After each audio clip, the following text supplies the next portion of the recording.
जय श्री राम मित्रों। आप सभी का स्वागत है माही ज्ञान सागर में। आइए शुरू करते हैं आज की अद्भुत कथा। देवर्षि नारद भगवान विष्णु के परम भक्त थे।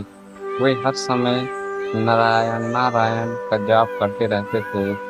उनके मन में भगवान विष्णु के प्रति अटूट श्रद्धा थी।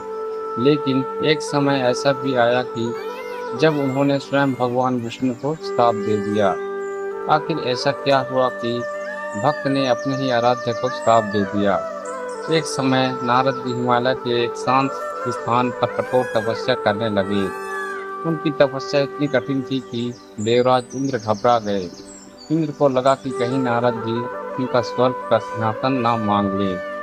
उन्होंने कामदेव को आदेश दिया कि किसी भी तरह नारद जी की तपस्या भंग करो। कामदेव ने अपनी समस्त शक्तियां लगा दी। वसंत ऋतु का वातावरण बनाया। सुगंधित हवाएं चली। अप्सराएं नृत्य करने लगीं। लेकिन नारद जी का ध्यान नहीं टूटा। कामदेव पराजित हो गया।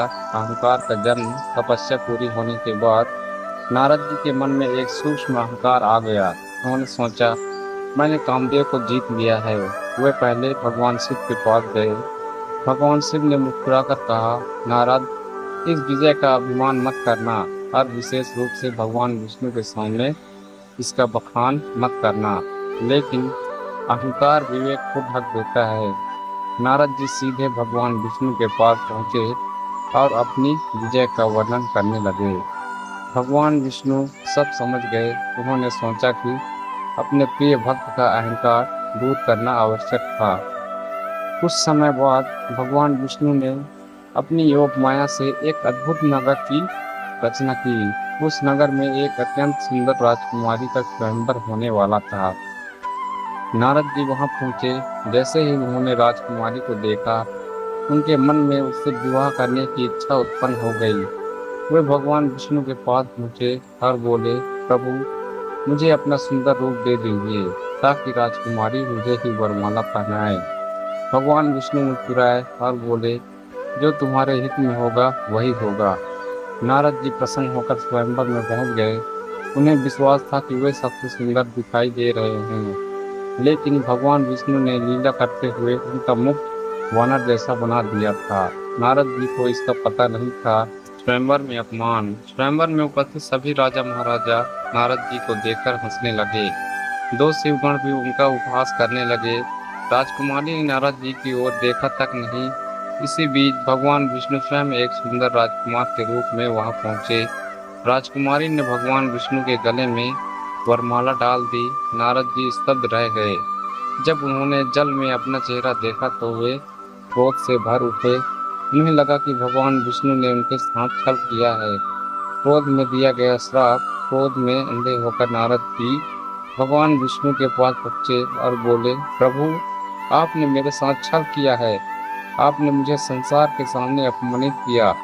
क्रोध में उन्होंने कहा, जिस प्रकार आज मैं स्त्री वियोग के कारण दुख झेल रहा हूँ, उसी प्रकार आपको भी पत्नी वियोग का दुख सहना पड़ेगा।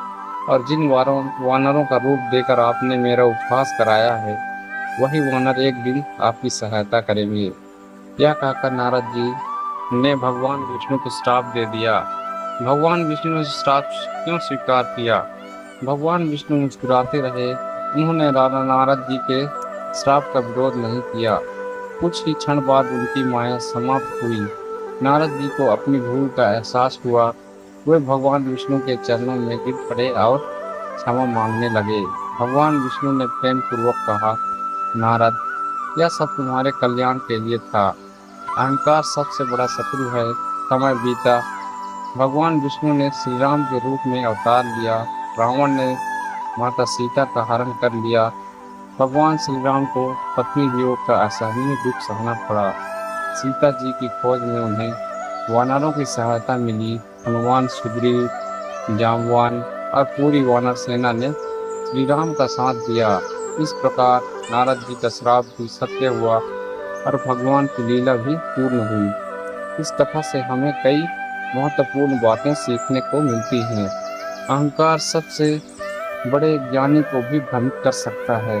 भगवान अपने भक्त का कभी बुरा नहीं चाहते। क्रोध में लिया गया निर्णय जीवन भर पछतावा दे सकता है।